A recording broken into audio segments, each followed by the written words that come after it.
Kwento tungkol sa pamumuno. Isang araw sa isang maliit na kumpanya, may dalawang tagapamahala si Mr. Cruz at si Miss de la Peña.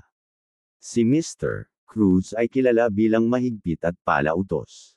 Tuwing may trabaho, palagi niyang sinasabi sa kanyang mga tauhan, "Gawin niyo yan agad." At umalis nang hindi man lang tumutulong o nagtuturo. Dahil dito, madalas na nagkakamali ang kanyang mga empleyado at nawawala ng gana sa trabaho.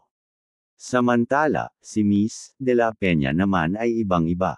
Kapag may bagong proyekto, tinatawag niya ang kanyang team at sinasabing, "Tara, gawin natin to ng magkasama."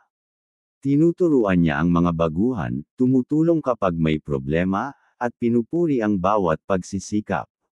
Dahil dito, mas masigla at mas masipag ang kanyang grupo at palagi nilang natatapos ang mga proyekto ng matagumpay. Aral: ang tunay na leader ay hindi lang nag-uutos, siya ay nangunguna at inspirasyon sa iba. Ang boss ay nagtutulak mula sa likod, ngunit ang leader ay humahawak sa kamay ng kanyang mga kasama at nagsasabing, "Sabay nating harapin ito." Ang pagkakaiba ay nasa puso, hindi sa posisyon, kundi sa paraan ng pamumuno.